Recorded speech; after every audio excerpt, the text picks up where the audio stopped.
All righty. I think we're live streaming.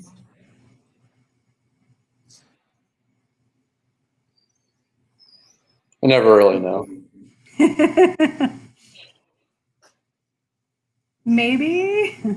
Yeah, I think so. I don't know. Yep, there we go. I'm looking at confirmation now. We're on the internet.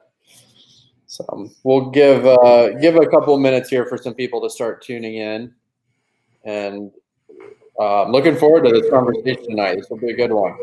Talking about Florida Bay and all your work down there. Awesome. Thanks for having me. Super excited.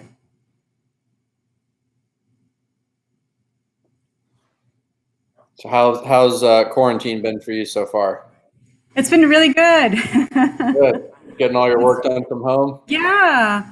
We've been able to get out of the water in the past month, and that's been awesome to get some stuff done in the bay, collect data, do some tagging. So that's been really good. Yeah, so that was great. And then I kind of like this slowing down of the world a little bit. Kind of got used to it. I don't know about you guys. Yeah, no, I'm in the same boat. I mean, it's unfortunate times for a lot of different reasons, but there's been a lot of silver linings, and I think if you focus on the silver linings, it makes it a lot easier to deal with the kind of the unknown things like this and unpredictable things. But I mean, my boat's been in the barn for the last 3 years, and I've had zero time to fish. And this time of year, Chris and I are usually traveling all over the place, so boat's been in the water 4 or 5 days a week, even if it's just a couple hours in the evening or early in the morning. But it's I mean, I never would have been able to do that. So I'm definitely not complaining with the great fishing and water quality we've had. It's been good to get out there and get a taste of that. It's wonderful. Yeah.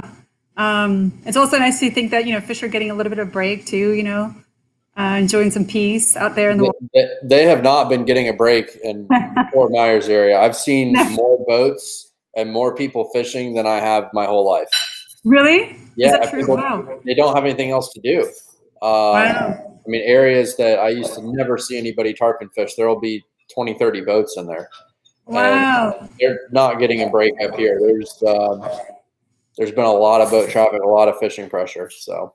Wow. Okay. It's been, we've been sailing a bunch. So we took our sailboat down to the west of Key West, and we were fishing down there, and it was just really nice. Very low fishing pressure. It was nice. Tarpon showed up. It was nice.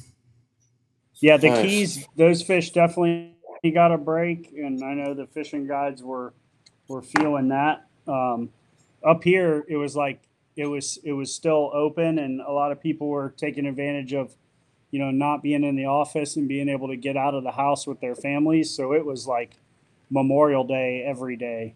Wow, it's super interesting, huh? That's a super strong contrast. Yeah. Crazy, huh? Yeah. So, all right, we got a lot of people starting to tune in now. Our guest tonight is Dr. Jen Rehage. She is a coastal ecologist, a professor, a researcher at FIU, Florida International University. I'm going to say it's in Miami because, to me, anything on the east coast of Florida that's south of West Palm is Miami. So that works. It's close to Miami, southeast Florida. And most of the work you do is in Florida Bay. And Florida Bay is the area that, south of the Everglades that has the lack of fresh water. And a lot of your research is very centered around fisheries. Is that? Yeah. Yeah.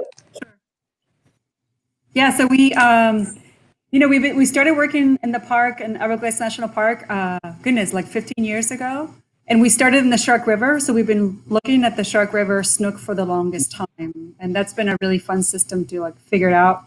And then we started doing research and studies in Florida Bay, I guess, maybe 4 or 5 years ago, maybe a little bit longer, 6-7 years ago, focusing on snook.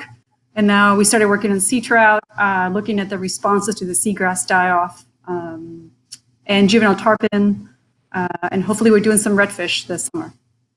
And, so Shark River, we know that area, pretty well as fishermen down there. But can you talk about the connection between you know, Shark River and that western part of the Everglades and Florida Bay. You know, how do, you know, they're just on kind of opposite sides of East Cape there, but there's a lot of connectivity there. Yeah. So, you know, there's a hydrological connectivity because the water wraps around, you know, comes out of those flows out of the Shark River, being the tail end of the river grass of the Everglades and the main drainage that goes into the Western Everglades.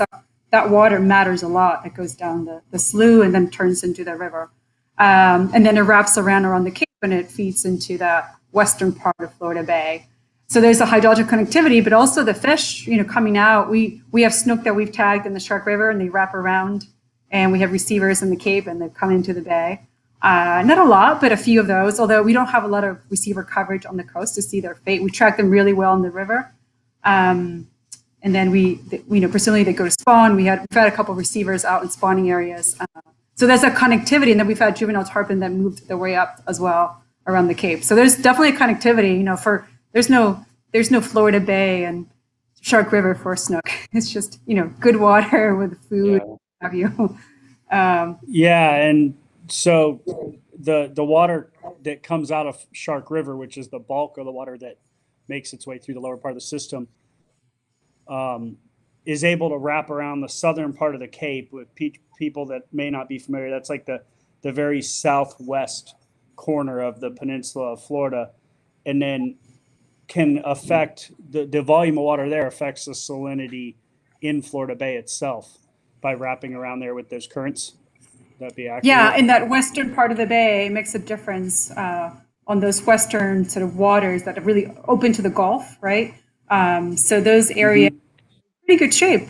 As you know, the biggest, most problematic part of the bay is that central part of the bay, that like north central, that's bounded by banks, and not enough water from the east reaches it, not enough water from the west reaches it, and it's sort of isolated, poor circulation, and that's the area that has the most trouble.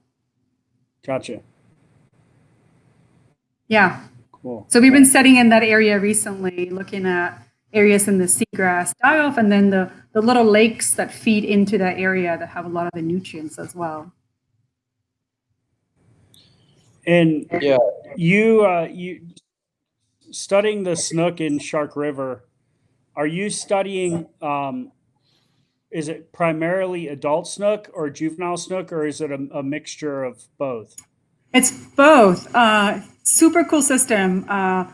You know, I think we started there in like 2004. That's the first time we went and did work there.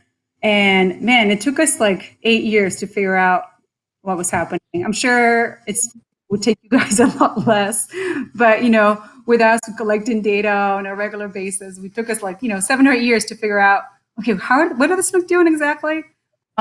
It's a really neat system. The center of the river is a nursery for little tiny snook. So that's a really great place. Tarpon Bay area, we get a lot of these like little tiny snook and little snook this big, which we've been tracking production across years. Really neat part. And then the snook throughout the system, we do electrofishing where we stun them with electricity, bring them on board and do a bunch of measurements on them and then release them. And then we tag them. Along the river, there are these little receivers that hear the tags, and the snook have tags on their belly. And so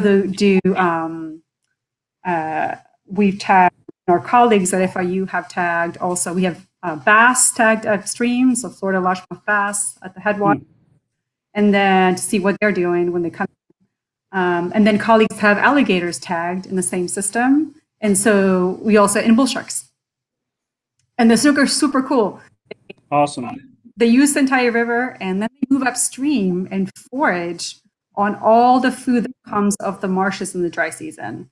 And they make these movements upriver. So do the bull sharks, so do migrating tarpon. And at the peak of the dry season, sometime, depending on what kind of hydrology we have, sometime between February and April, those marshes will go dry, and anything that was in that marsh gets pushed into the headwaters of the river. And those snook are up there.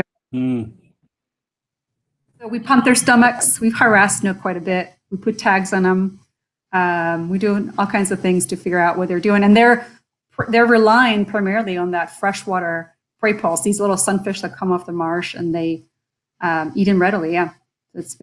And so do those Shark River snook, do they go offshore to spawn, or will they go down to the beach or the Cape? Good question. We don't know where they go. We have detected them. So we know they wrap around the Cape, and I know a few of them come out of the shark, and we think they're spawning in the Cape. There's a spawn group, spawning irrigation off the Cape. So some of them have been detected there. And then there's a couple of reefs offshore of the mouth of the Shark River. So we've put receivers out there and detected them out there. And then we've had our snook. Our snook was detected all the way in Charlotte Harbor, post hurricane. Wow. Yeah, we had a wanderer, I would say, a roamer. Yeah, that's not normal. What is isn't the territory of a snook through its life cycle relatively small? Yeah, I would say it's relatively small, but every time we tag a new species, it's sort of like most of the individuals, like 90%, are doing little movements, where they have a home range and they do these little foraging movements, and then they do these movements to the spawning location, which might be, or what have you, the mouth of the river, or perhaps a reef offshore. And then there's a small proportion of animals that are just movers. And that's a repeated that people get when we tag anything, that you find, a crocodile that was tagged in Biscayne Bay that's made it all the way to the Dry Tortuga. So you have these wandering individuals, these roamers. Well, that's probably a really good adaptation, though, for a species, just for like the genetic diversity. That way you don't, it's like, how are all the... Yeah, that's such a strong point. Those individuals are the ones that are, exchanging genes with another population and maintaining diversity, and they're super important. There's some evidence that comes from studies that they're asocial individuals. These are maybe individuals that don't like high densities. So propensity in the population to have individuals that really like to be around. That's kind of like us, Dan. Yeah, if we were snook, we would probably be in Charlotte Harbor and Biscayne if we grew up in the Shark River. Yeah. So there's some studies where you measure the sociability, like people go and put them in tests and be like, oh, how much do they spend time with other individuals? And there's some individuals that just really do not like to spend time with other individuals. And those tend to do these wandering individuals. And you see it in elephants, you see it in tigers, you see it in a small proportion of the population is moving a lot. Most of it is not. And those individuals, like you said, are super important for like genetic diversity because they're exchanging genes with other individuals. So that's super awesome. That is snook as well. Then we've seen our snook also go up to the 10,000 islands to Rookery Bay. Wow. The other thing is, even if like the spawning snook itself has a small territory, its larva that they spawn is distributed to other areas. So their genes and their offspring affect a much broader area than where they kind of keep their life cycle. Right. Yeah, there's all this mixing that happens with the larvae once those are from the spawn irrigation, and then those larvae, some of them can make their way back to the river of origin, or they could be making their way to, we don't know that much about how that works out in snook, whether the larvae are coming back to the maternal, let's say, if we have a Shark River snook, back to the Shark River. We try to dial that in, but it's a little tricky to track that. You can use some chemistry to track that, but it's a little tricky. So like salmon. Right. Yeah. We do know from the East Coast that the tracking fish there in the East Coast across the inlet, that showed that those fish are really high site fidelity, and they would spawn in the same inlet repeatedly. And then if they moved inlets, they had a tendency to go to a southern inlet. They would go in one direction.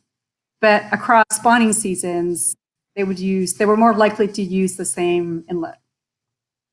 So there's some sense of site fidelity of like, snook from St. Pierre for Piers or from Fort Pierce snook, and those are not quite mixing with other snook down a different inlet.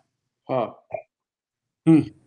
So Cool. one of the things that that I want to talk about, I want to bring up, you know, and it's cool that we're talking about snook now because I think you've got some information on some data on this that's really interesting to see. Anecdotally, all of our buddies that are down there in Florida Bay that are fishing guides and a handful of trips that we've taken down there after Hurricane Irma, we saw massive changes in Florida Bay. It's, you know, immediate changes. We saw, you know, kind of longer term changes, but the result where we're at now, if you go down there, there's a lot more snook, a lot more little redfish. The flats are, I would say, abundant with life in a lot of areas. They still haven't recovered from the seagrass die-off.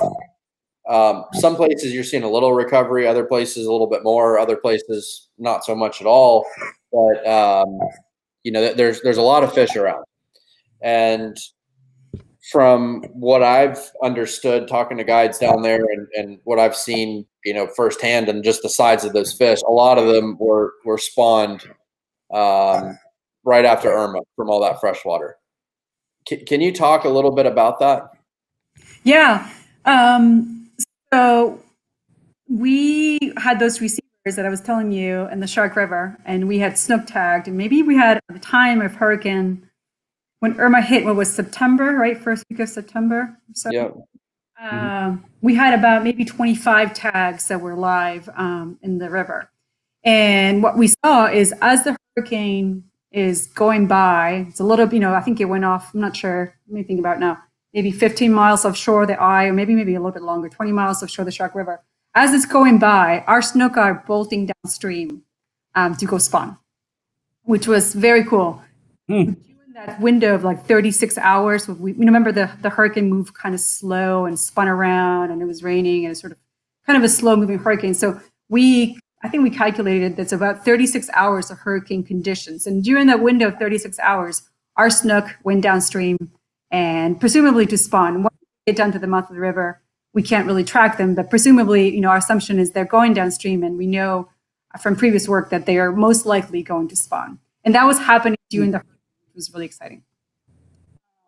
So we saw that happening. Wow. We're like, oh, wow, you know, this is pretty cool. We know, no surprise there. Like you're saying, it makes sense because we've seen it in other hurricanes before. It's been documented for other species. In the Gulf, was for sea trout during Hurricane, was it George there? Their sea trout were spawning. They could hear them spawning as the hurricane's going over. So it makes sense. And the idea here is, you know, high water from the hurricanes and flooding will flood all these lateral, wonderful habitats for those baby fish.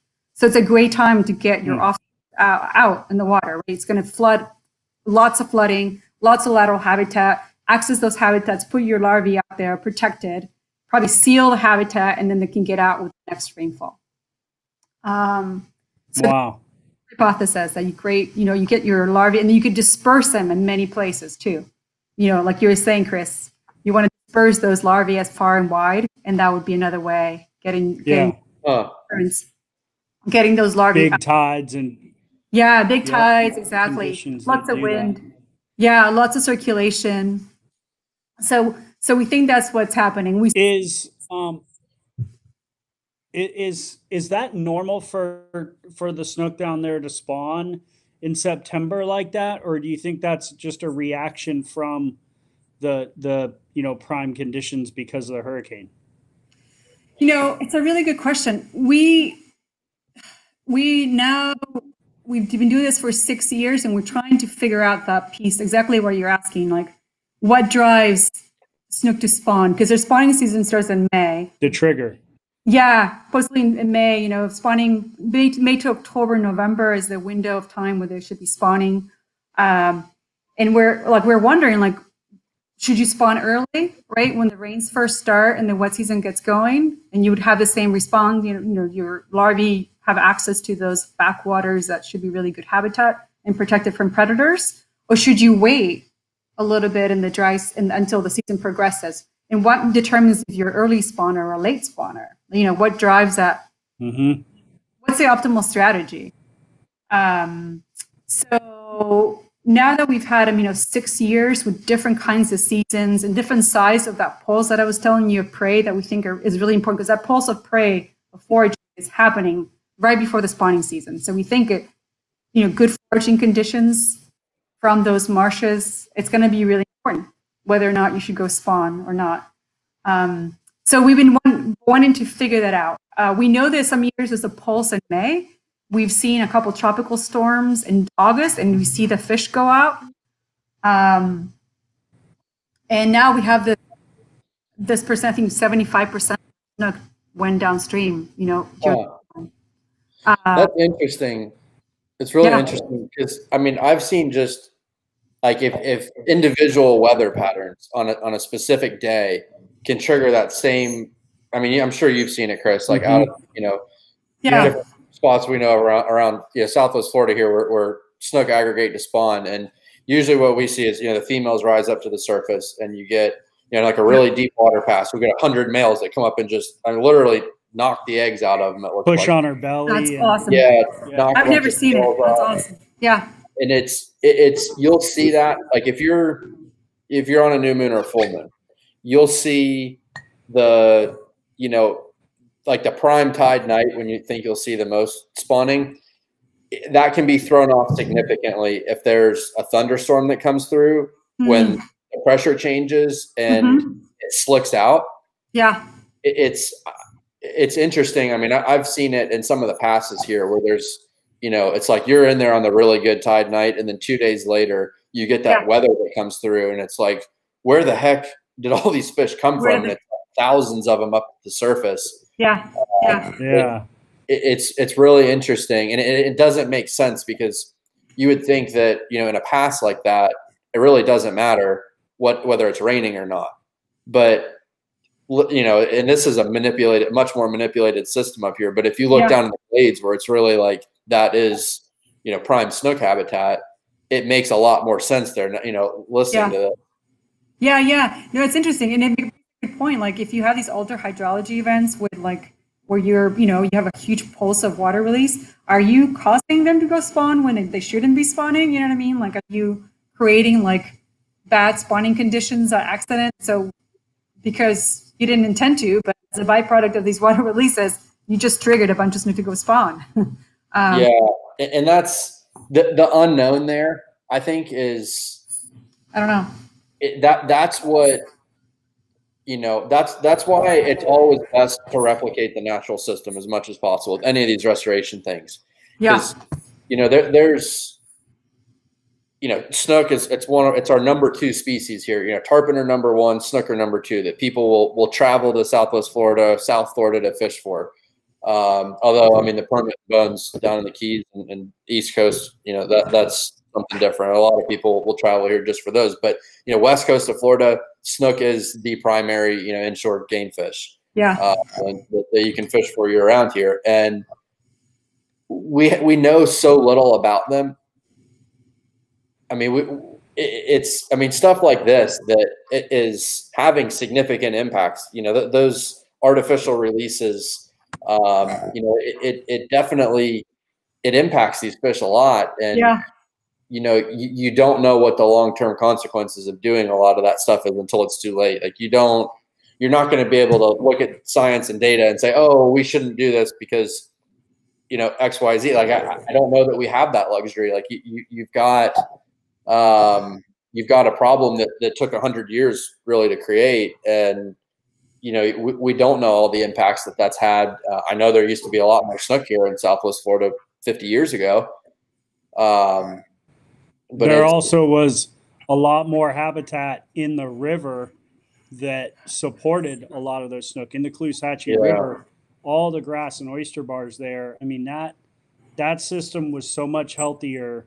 And has progressively declined year after year after year for my entire life. And the numbers in Snook just reflect that. Yeah.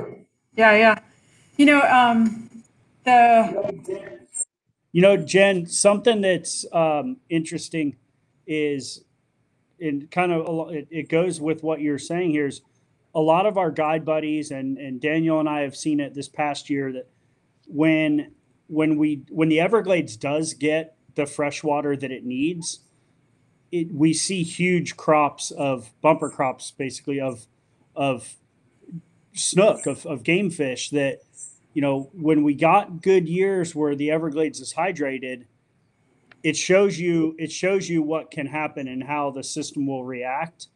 And when we don't, we see the opposite of that. Do you see that same kind of reflection with your data? Yeah, no, I think you're right. I think that snook are just a rivering fish. Their life history is completely tied to flows in more ways than we know. I spoke with some colleagues from Colombia, and he said, here it starts to rain, and you have these in Colombia and Mexico, these 300 kilometer long rivers, and snook live all the way up 300 kilometers up in the Yucatan, in the peninsula. They're just amazing. So, and this, our anglers know it starts to rain, and they go set the nets out because they know the snook will come out to go spawn. And so, really strong coupling of snook to rivering flows that we just begun to scratch the surface. We know a little bit about, but we don't know as much. For the Everglades, like I was telling you, so the hurricane happened since September. We see our snook leave. We're like, oh, this is awesome. And then we go back out on the water in December 2017, and we see Tarpon Bay full of these snook. They look like little silver sides everywhere. We're like, oh my God, this is so cool. Like, they're transparent. Like, they were just the coolest little things. They were just everywhere. And they're, the estimates that they grow like 1 millimeter per day. So these were like this big, which maybe they were 100 days old. And we're like, wow, this is a lot of baby snook. Because we get them every so often, but they're not that common. We're not sampling way back in the backwater. So we get them when they get a little bit bigger, when they have really good crops. I think we get them in the bay. And they were everywhere. And then we started seeing them, get this big. And then we're seeing every angler, they're catching and snooking reds this big. And they're now, and now they're in the 20, 25 range and getting bigger. And it's happening. Nice. And we've got a slide I think we can pull up on this. If we can get that up. Wow, look at that. That was quick. That's awesome. So explain what this is and where these numbers came from. This is 40 years of snook catch data. These are the creel surveys that many of you may have seen happen at Flamingo, and they're also at Everglades City at the ramp.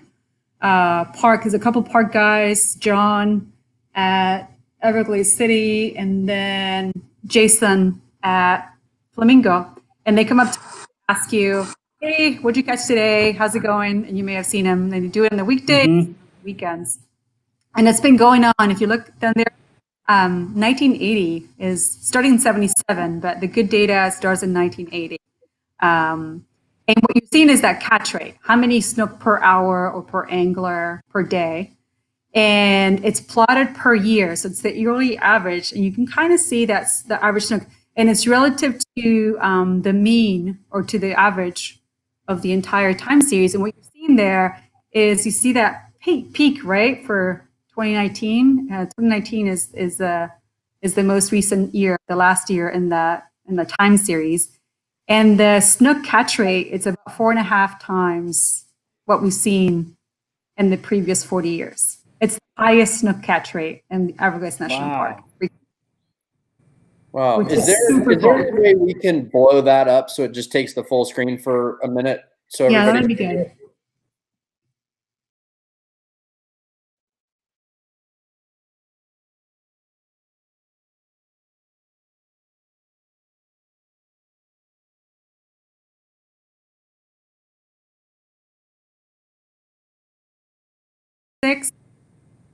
Now I don't know if anybody can hear us. Yeah, we were muted for a second there. I just wanted people to be able to scroll back in time to that and kind of pause and look at it. So perfect. So it's there. Yeah. So you can see that high, really, really high catch rate, highest on record, 40 years. And if you talk to anyone, people are having amazing, like you were saying, amazing, both for snook and reds, right? To a couple guides, they're having 100 snook days, 80 snook days. This is really, really cool. And can we pull that back up just small so we can keep talking about this for a second? Okay, cool. And a couple things I want to point out about this. Like, if you look at that line, that's very impressively consistent. You know, I mean, there's variables you see, but there's not, like, it looks like that data tells a very good story. I mean, there's, you know, do you think it captures? Yeah. Do you think it captures your sense of what's going on? It definitely does.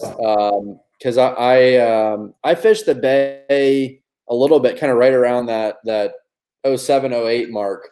I was in high school then, and I remember fishing, and it was good. And I remember going back a few years later, and it's like, you know, where the hell did all the fish go? And I mean, it definitely shows that there. And I'd never really, you know, even talked to anybody down there about it. But you know, at that point in my life, I didn't pay a whole lot of attention to things. I just kind of went fishing. Yeah. But now, I mean, that spike we saw after Irma, I mean, that's really impressive. You know, the catch rate being that high, and, you know, it matches perfectly, you know, anecdotally, everything we're hearing down there, everything we're seeing down there. So I know you're a scientist, and scientists don't like to make speculations, but that's what we do all day. Speculate. looking at that data and seeing that amount of water that came, you know, through the system, and you know, the amount of habitat that created or changed in areas, that we're kind of saying that, okay, that rainfall was responsible for a lot of these fish. Do you think we would see something similar in a restored Everglades? Like, if we had more fresh water flowing through the glades, do you think we'd see that more consistently, or are there a lot more? Yeah. No, I think that's the question, right? Could we? Is this a hint? Does this give us a hint at what we could get of our fishery, and also our wading birds? Because we saw amazing wading bird nesting, the highest on record, also post hurricane. Because habitats flooded, we have a lot of the marshes flooded. They're very productive, and we have really, really good high nesting, the highest ever seen, 120,000 bird pairs of wading birds on the entire ecosystem that never recorded before. So, you know, for scientists, everybody that I know just kind of had like an inner soul smile, because it, you know, we tell ourselves that if things are going to get restored, and if we get the water right, as you guys know, that things will get better. And for the first time, the hurricanes give us a glimpse that yes, they can actually get better, and very quickly, from one year to the next. You know, the fisheries can respond. Look at the birds, and these are really important, sort of critical indicators of the health of the ecosystem. The spawning activity was probably, you know, it's very likely. When we saw the stage and the headwaters went up, you know, like it doubled.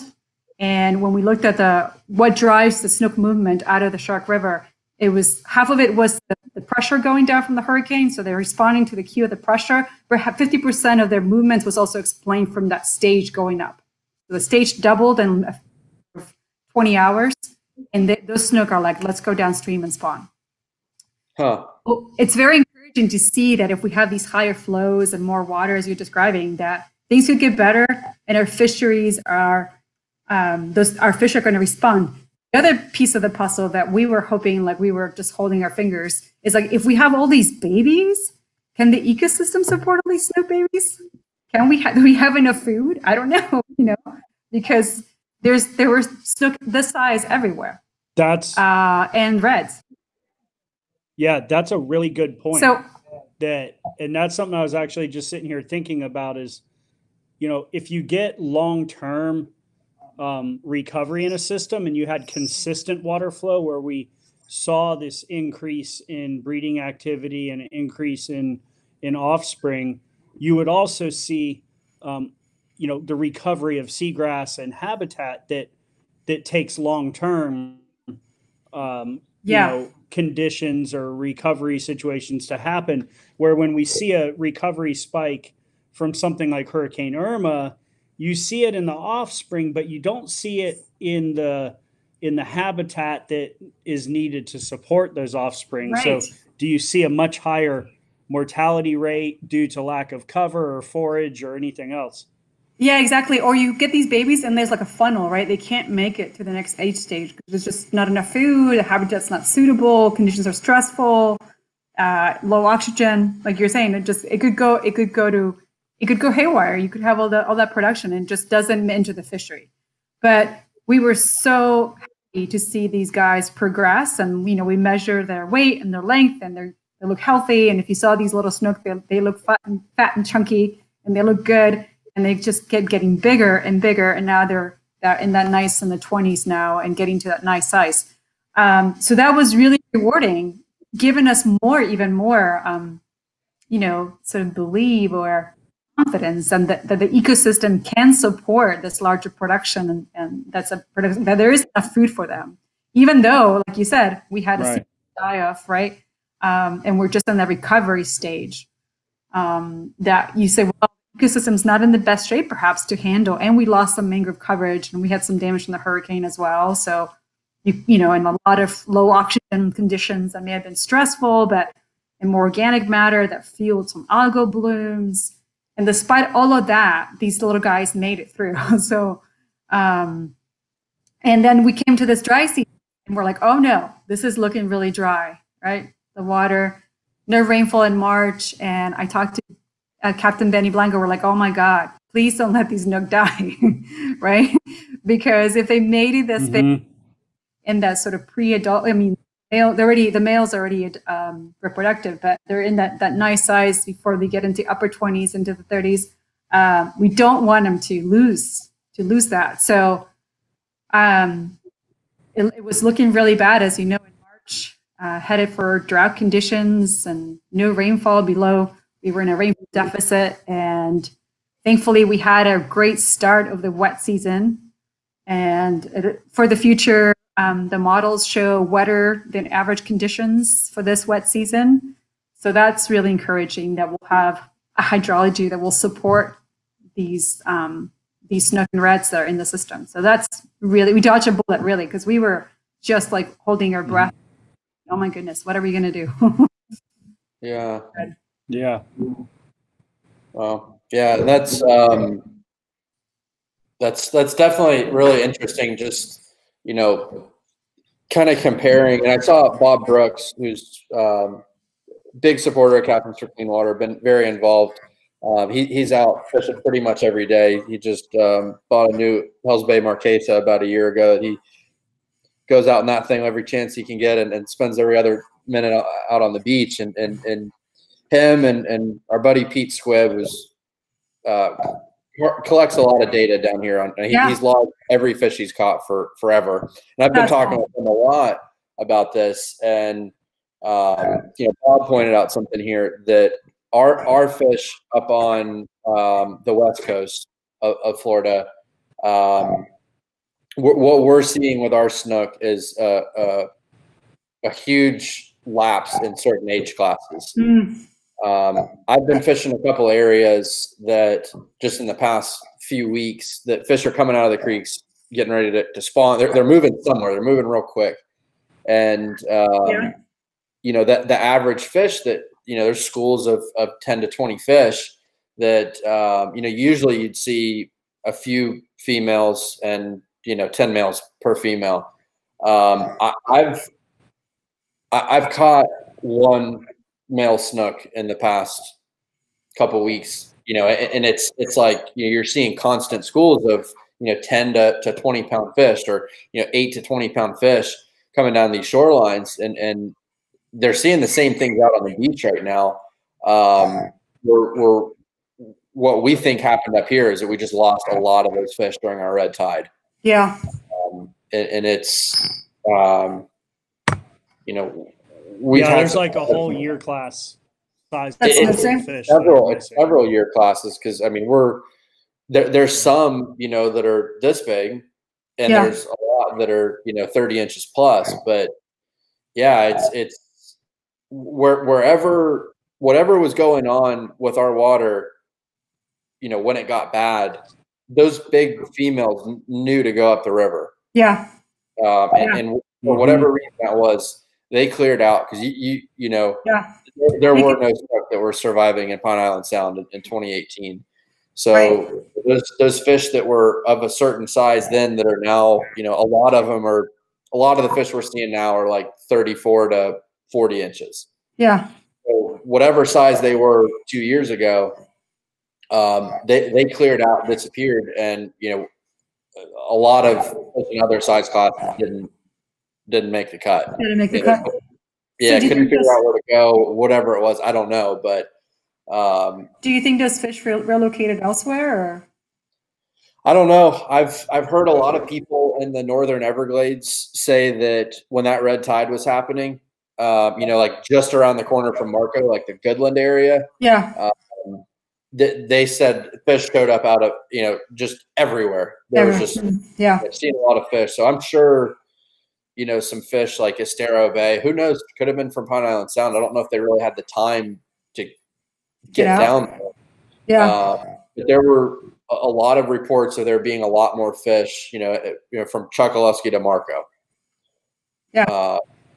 Yeah. And the same kind of thing, I was talking with Dr. Aaron Adams at BTT, and they had some of their satellite trackers on the Tarpon that were showing, you could see them, they were coming out of the Peace River, and as soon as they got to where the red tide was, they were pushing back and holding up by the mouth of like the Mayaca, where it was just fresh enough for the red tide not to be able to live. Oh, and they held okay, right in that zone, like they cleared out of the Boca Grande Pass entirely and held up there.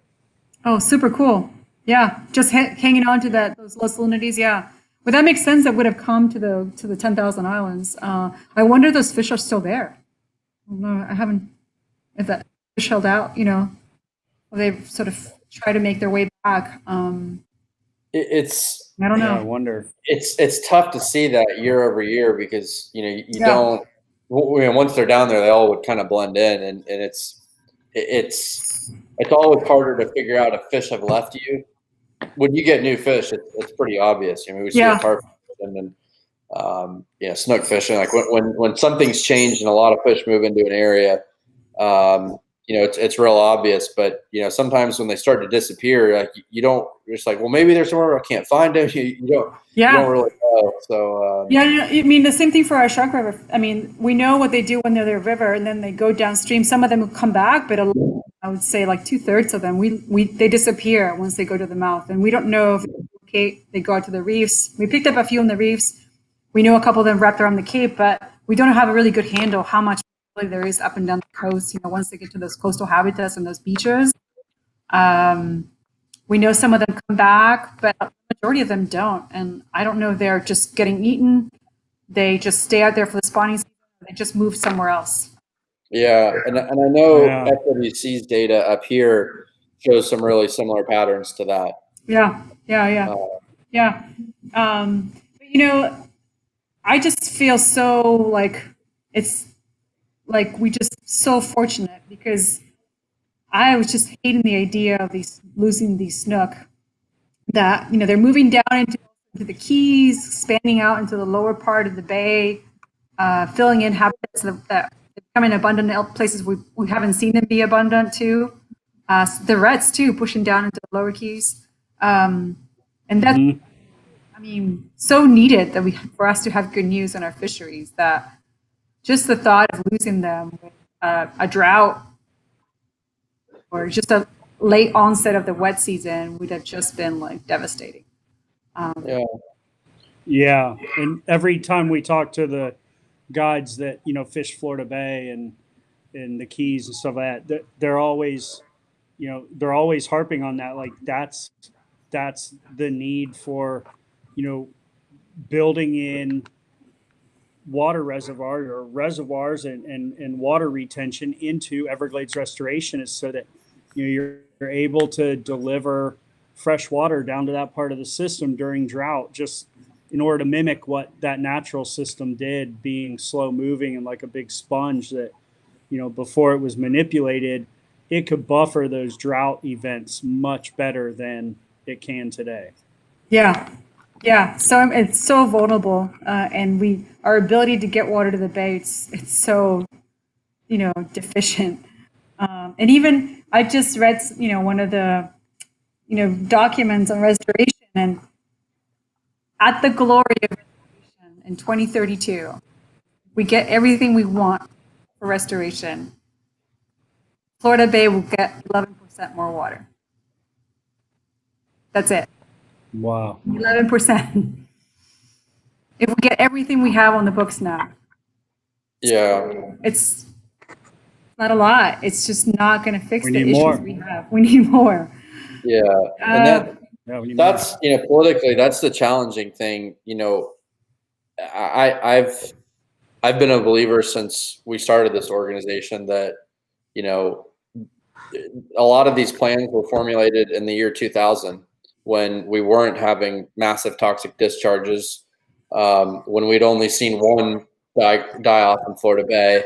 And, I've been down there a lot and fished, and, that water coming around East Cape, there's a lot of salt water that mixes with that. And if we really want to be able to give Florida Bay what it needs, we need to have that approach politically.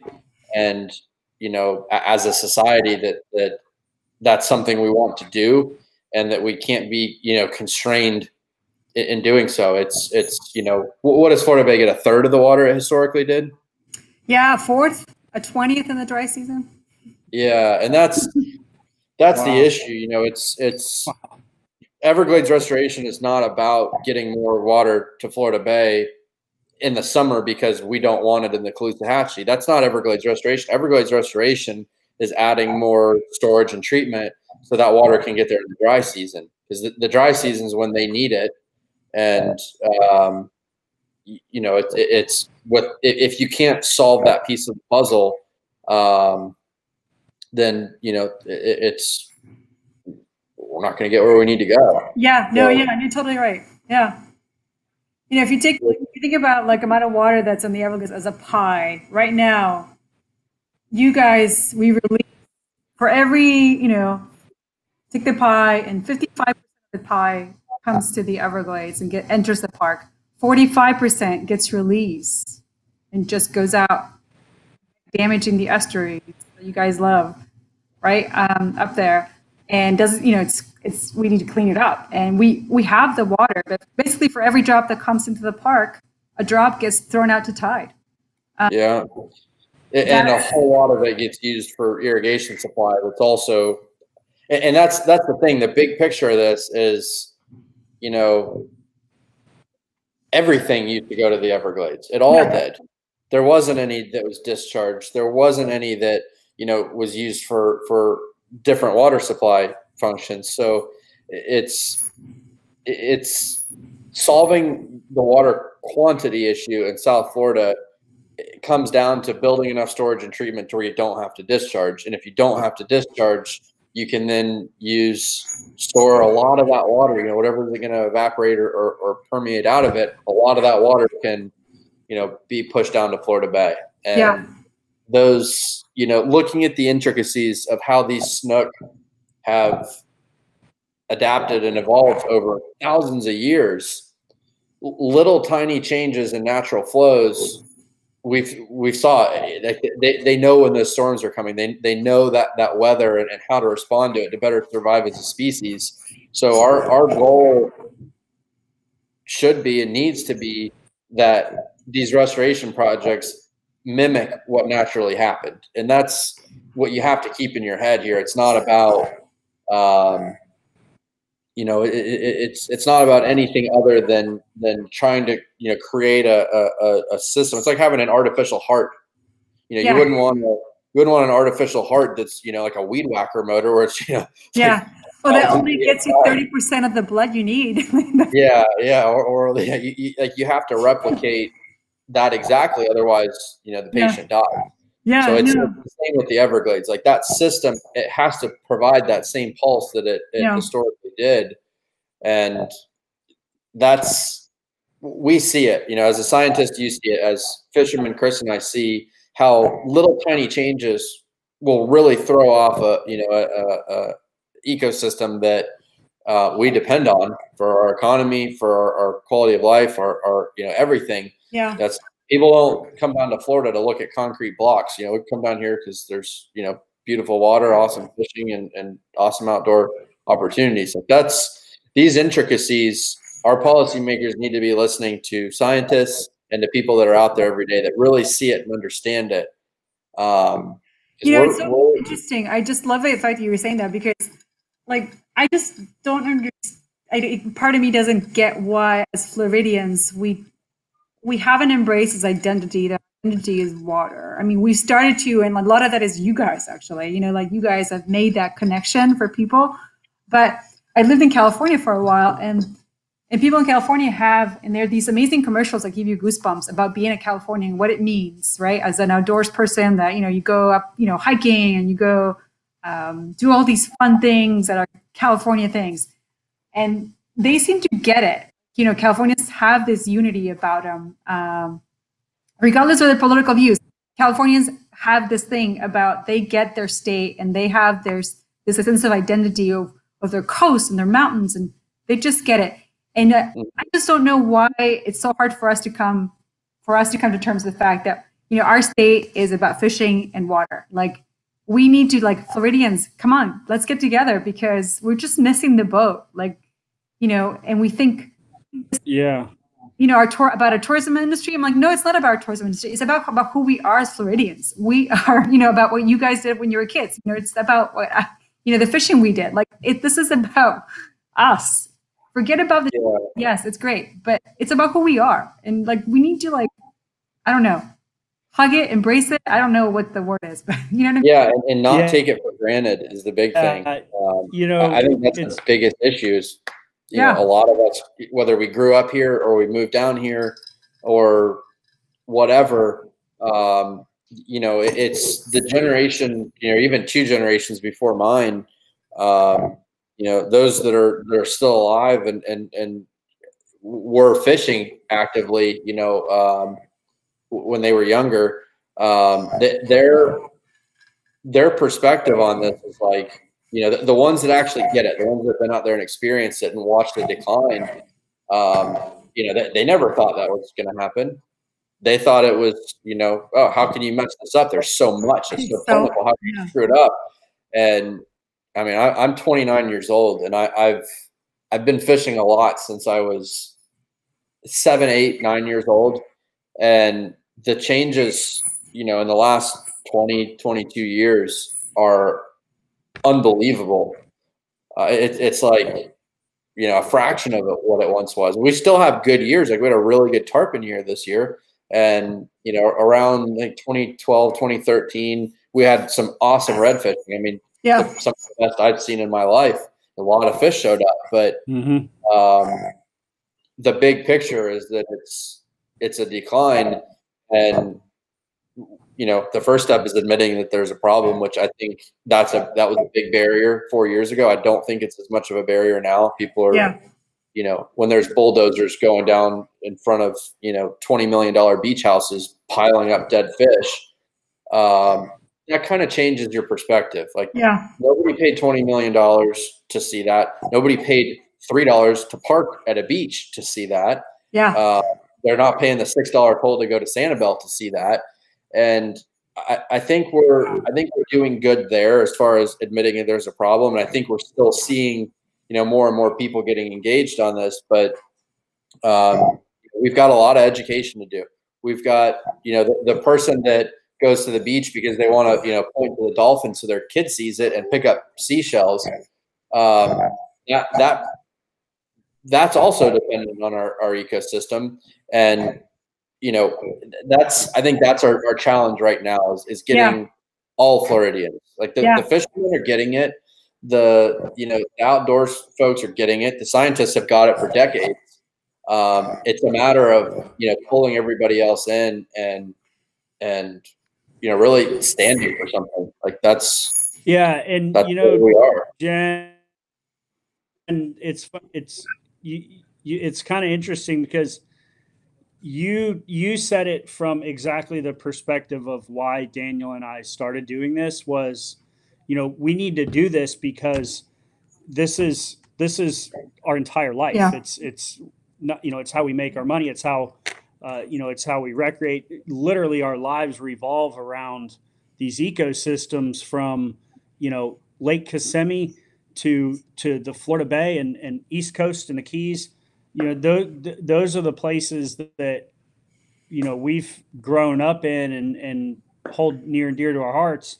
And so that's why we started this, was to save what we loved.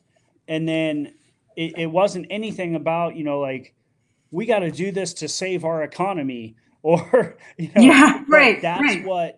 But ultimately that's the result, is if you don't, it is going to affect the economy. Yeah. And unfortunately, a lot of the representatives that are going to be, charged with making the decisions to fix these things don't have that connection to these resources. And so you have to, in order to get, put it into a quantifiable term for them or something of value to them, is you have to relate it back to the impact of the economy. So it's in a term that they understand. Yeah. But yeah, and that makes a lot of sense. And I love the fact that we're talking about like real estate values right now, and like losses and, and visitation and these things that are super important metrics of the things we care about. And we can put numbers on them, and we've gotten a lot better about putting numbers that to make those connections. And I think that's a really profitable way to go. Like, we assess the value of the fisheries. Florida Bay, it's half $500 million a year. It's not small potatoes. So that is the value of the fishery. We can talk about, and I really appreciate, and I really think that goes a long way to putting those economic numbers, and to really say, well, here's the planet, and we exist, and our economies exist within the bounds of our planet. And you can make, like, I like this diagram that these social scientists made, where it's like 3 circles. The outside is the earth, then human existence is in that, and the economies that we created, which are human construct to serve us. They didn't come out of air. They are human constructs that we create to serve us. So we can change them if they don't serve us. Are within human existence, but it's all bounded by a Florida, a California, or what have you. That is the natural system. Yeah. These things, and it cannot exist outside those bounds. It belongs within the bounds of those ecosystems and wonderful nature that gives us all these things. And it's just, I think it's, reconnecting a lost connection that we disregarded, and that we can put numbers on it. If we want to put numbers on it, let's do that. We can put numbers on the economy, and and the numbers will be high. Yeah, and that's the point we're getting to in this whole issue. Is it's the last few generations that had to deal with this, bitching and complaining about it was the way they chose to deal with it, and there was still something left. But we're so close to that tipping point now, with so many of these estuaries in Florida, that we're faced with a different choice. It's like, if you decide that complaining about something is your way of dealing with it, you're not going to have anything to give your kids. And if it's like, if you're content with putting your Game Boy or an iPad or whatever kids have now these days. I didn't have any of that when I was a kid. But if their parents are content with playing video games for their kids exclusively as entertainment, then why even move to Florida? Like, why waste the money to come down here? Go live somewhere else. Go live in an apartment. Yeah. If you're okay with experiencing fishing through a screen, you know what I mean? Yeah. But if you virtual want to be able to take your kids out once a year and take them on one fishing trip, if you want to be able to take them to the beach and show them a dolphin, if you want to go pick up seashells, any of that stuff, if you even want to be able to go around the water, I mean, that we can think of the possibility that, you know, that our kids or their kids may not have any snook left. Like, you know what I mean? That's crazy talk that they might not have, you know, I mean, what are there, like 4,000 lions in the world left over, that there might be no lions by the time our kids get big. Like, that is right. You know, crazy stuff that shouldn't be happening, you know? I don't know. And I think as fishing guides, that's one of the things that, you know, comes naturally to us, that is getting people to have a connection to a resource. That's like our number one job as a fishing guide. Is it's not for people to catch fish. That's the goal. That's why you're there. But for us, you know, success is taking people who, you know, may have never seen the resources that we love so much, and giving them a glimpse into our world, so they have an understanding and appreciation, not only for, you know, our ecosystems that you know our life revolves around, but for, you know, ecosystems like that around the world. And as guides, that's what you do, is you share those special places with other people. And we've seen the impact that has when people leave our boats, whether it's, you know, I had a guy a few years ago. He's 97 years old. His daughter was taking him on his birthday fishing, and it was his bucket list to catch a tarpon. And he'd literally been trying for like the last 8 years, and he finally got this tarpon. And, you know, it was when we got back to the dock, he was sitting there kind of like in awe talking about it. And it was funny because he wasn't talking about catching the tarpon. He was talking about like the experience of like seeing all these birds and seeing the fish come up and sip and float. And it was really cool. But we've seen that once you give people a connection to the resources, that they have a much greater appreciation for them, and they're much more likely to want to fight to protect them or save them or restore them or whatever it is. And I think that's still today a big focus of our organization is getting people out there, whether it's, you know, writers or media folks out there, to understand the value of the resource, or getting our policymakers out there, in the, you know, the Army Corps of Engineers or the Water Management District or congressmen or senators, you know, getting them out there so that they have a firsthand appreciation, at least a little bit of really why we're fighting for those places. Yeah, no, you're just nailed it. I think you guys, you know, as fishing guides, that contact, it's so important, and that firsthand experience, that time on the water with somebody spending an entire day and seeing the birds and manatees and the fishing and the prey and, you know, the little crabs going by. And it's just so important to be immersed, right, in the ecology of the entire system of the Everglades, or wherever you are, absorbing it without any distractions. You know, you have no signal. It's awesome. Just getting immersed into the sounds and the entire visual information. And so many people have not done that. I mean, we were fortunate.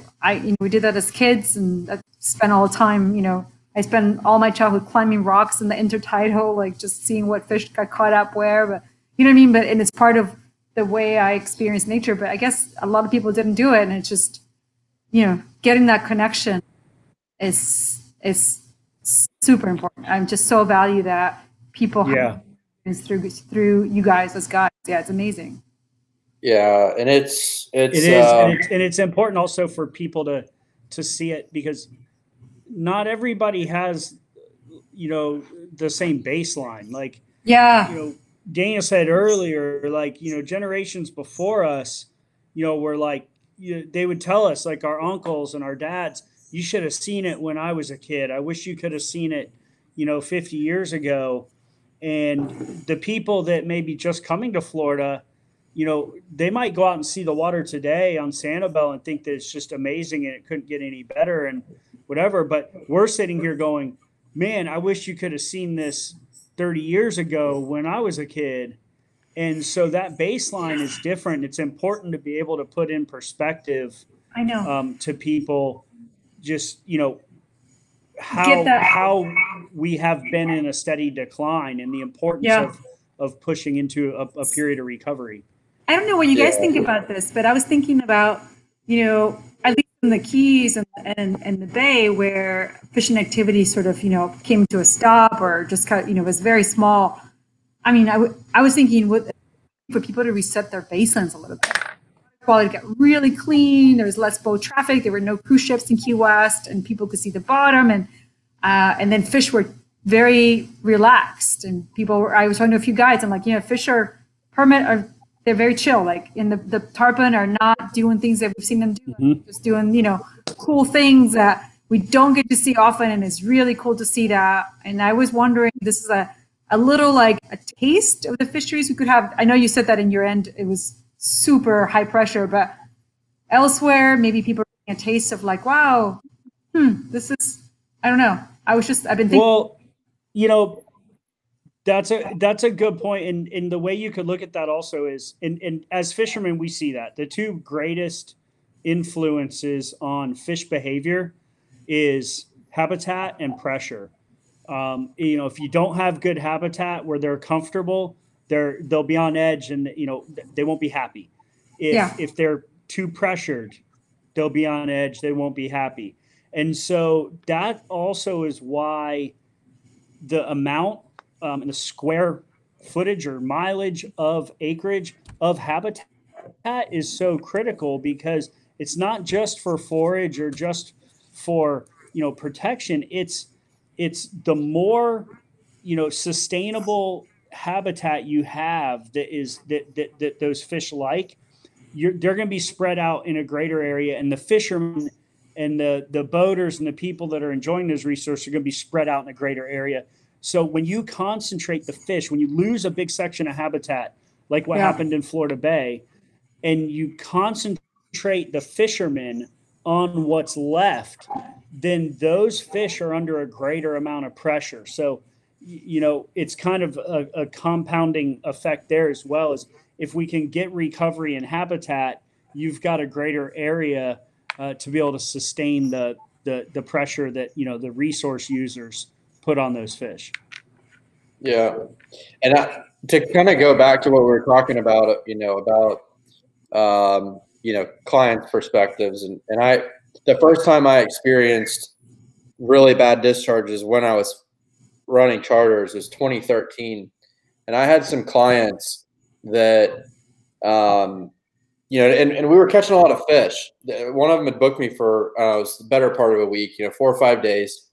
And the first day we had to run like 25 miles north, and it was, you know, late summer, like late August, early September, right when all our schools of redfish were coming in. So we ran up to the school of redfish, and you know, we'd caught like 40 or 50 of them. I was like real happy. It's like, you know, it was constant, just bent rods the whole day. And, you know, Nice. 1 or 2 other boats came in and were fishing them. And we got back to the dock, and the guy gave me a nice tip and everything. And he was just like, you know, I'm not, you know, and he'd been fishing here since he was a kid. His parents used to take him down. I think his parents or some family member used to come down and fish with. And he was just like, you know, we're going to the Bahamas. It's not what I came down here for. You know, and I was at the time kind of like, you know, a little bit angry about it, because I'm like, man, fishing was good. Like, what do you want me to do? But like, you know, to him and to a lot of people that come down here, you save up your money and work your butt off all year so you can have that week. And you want to come down to wherever you go and have a good time. Like you want to be by yourself. You don't want to be on a flat with 10 other boats that there's usually 2 boats fishing. You don't want to have your kids, you know, playing in water that looks nasty. Yeah. Like, you know, that's, and in 2016, we saw the same thing. I had people that were, you know, packing up here and going to Costa Rica. It was, you know, January, February, we're getting discharges. They're like, well, you know, our buddies are down, you know, in Costa Rica, and they're crushing the sailfish. Let's go down there. It's like, well, to me, that's like, I would never be able to do that. Yeah. But to them, it's just like, well, crap, we got 10 days. We saw that with Bonefish here. When Bonefish dam went down, people was like, okay, we'll just go to Belize, no problem. Yeah. Alamara Bonefish are gone, we'll just go somewhere else. We're like, wait, what about our Bonefish? How do we bring it? Yeah. And for most of us, the vast majority of the population, that's not an option. Like, for me and you and Chris, like we can't be like, oh, let's, let's go to, let's all move to Argentina, go down there. They got awesome stuff. Well, right. Yeah. So not only that, but that's not. We've got to fight for this. We got to make it work. Yeah, and that's also just not what it's not. We don't measure like the value of these places to us based on like a fishing trip. Like half of it is the ability to go out in an afternoon and sit on a dock or sit on your boat and just watch and take it in, or walk the beach. It's not something that can be replaced with going somewhere for an experience. I know. Yeah, that's great, but that doesn't replace, Yeah, I mean, like knowing that the snook you love to catch, or the reds you love to catch, or the tarpon, that they're okay. They're getting enough food. They're not getting poisoned. You know what I mean? They're not. Right. No. It's craziness. Like, would I love to? I'm a big hunter. Would I love to go, out west and hunt somewhere, or go to Argentina and hunt? Sure, I would. But that doesn't, to me, that type of experience or opportunity could never replace my ability to go and sit in a tree in Big Cypress and, listen to turkeys gobble and watch the deer wake up. And, there's no replacing, the fact of why we live here through just like one-off experiences. And we're so fortunate. I mean, if you look at what is it? East of the Mississippi, we have the highest amount of wilderness area that has the highest protection under the eyes of the law for not being, trammeled by men, and it's around us with Big Cypress, Biscayne, Everglades, and we're so fortunate. Yet it's so fragile, but if things get good and we bring in more water, things are actually really good, and you can respond to that quickly, and it's so encouraging to see that. So that's been scientists were holding our breath, like saying, we keep telling people that if we make it right, it's going to get better, but is it? I hope. I don't know. We've never been able to test it. We had a hurricane, and snook went to spawn, fish everywhere, so are the birds. So we feel really good about the fact that more water, in a year can turn things around. Absolutely. Yeah, and that's early on when we got involved with this, I love this quote. I say it all the time. We were meeting with Magnus Gunnarsson. He used to be with Mustad, and I think he's with Savage. They make conventional tackle lures, but he had a lot of experience fishing Iceland, Europe, where they treat their resources significantly different. Like there's salmon rivers that they fish. He's telling me about where it's like they allow like 5 people a year to fish. Yeah. Certain segments, it's like that's it. Like I don't remember what the numbers were, but like you can live there and have a really good chance that you're not going to be able to fish that year. But like, they take that very, very seriously. And what he said to me was, nature is very resilient, but you have to give it opportunities. And I mean, that sums it up perfectly. Like we saw that after Irma. We saw it after the red tide here. I have never seen as many dead animals as I saw from that red tide. And the amount of bait that showed up just as a result of all the nutrients and less predators, like that food source was there. Everything came back so quickly. Like we've got, number one, you have to recognize how long it's going to take, for some, like a snook that's, 20 pounds, it's it's an old fish. So that's not going to happen overnight. But the resiliency starts immediately up until that tipping point. And we're pushing closer and closer to that tipping point that there won't be resiliency after that. But if we get on this now, if we restore the Everglades, if we stop polluting our waters, that resiliency is alive and well out there, and we have a chance to save this, and we're pushing that direction. But like you said, it's going to take a cultural change in the way we as Floridians treat our golden goose, our most valuable resource we have here, our waterways. So yeah, I think I strongly believe that, and we're seeing that with Florida Bay. You know, the algal blooms, and we were like, oh my God, are we going to have a repeat of the 80s die-off, where we're like in for 2 decades of horrible water conditions and more die-offs and recurrent problems, and it's 2015 die-off. I mean, I don't want to. I think it's still, things are looking pretty good. The blooms are getting better every year from the as we step away, as the years build up from Irma. And I looked at the water quality from last year. It's looking better. The blooms this year were better than the blooms last year, and we didn't get a drought this year. We had a good start to the wet season. So we are in a very positive potential trajectory where we could have gone, and it could have gone a different direction. And I'm very fortunate to be where we are right now, and I hope it just continues to be on that track after so many years of seeing this going in the wrong direction.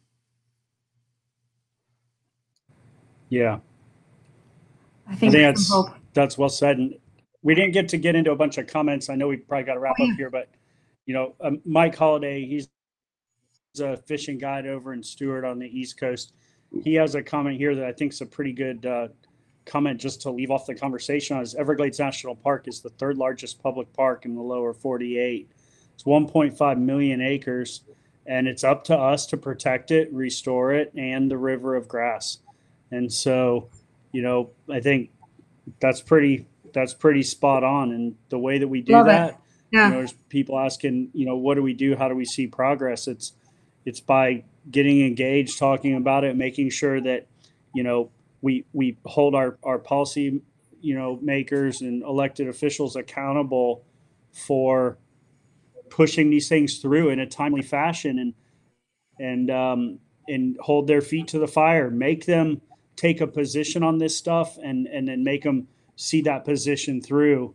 The way you do that, the power you have as an individual, is by spreading awareness and making your voice heard at the ballot box. And that takes a lot more work than just voting down a party line. It takes some homework and looking at, what people, and asking them what are their stances on these issues, and making educated votes. So I think, the key to fixing all this and seeing progress move forward is more people being involved. And so that's what we're doing here with things like this tonight. And you guys are doing such a good job at this. You've changed the whole face of stakeholder interactions in the Everglades, and it's forever changed because of you guys. And it's very welcome. Thank you for doing that. Well, we're just thank you, started. Jen. I got one last thing.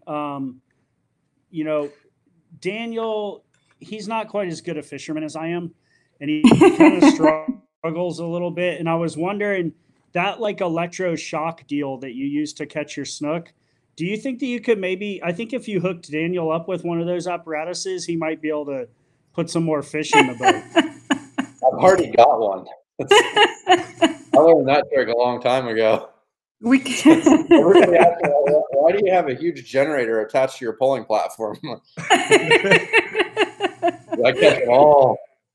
Been there, done that, huh? It works pretty well. Yeah, anytime. Well, Jet, thank you so much for spending the evening with us and teaching us about Everglades and Florida Bay and the Shark River. And thanks to everybody else for tuning in and watching. And hope that everybody has a great Friday tomorrow and a great weekend. Hopefully they get out. Thanks for you guys. Thanks for having me. Such a fun discussion. Thanks for talking snook with me. It's always fun. Appreciate it. Yeah, looking forward to having you on here again, and hopefully getting out in the water one day and catching some fish, or doing some research. Doing research, I think, is cool. Sounds super fun. Thank you, guys. Alrighty. Absolutely. All All right, right. y'all. See ya. Bye.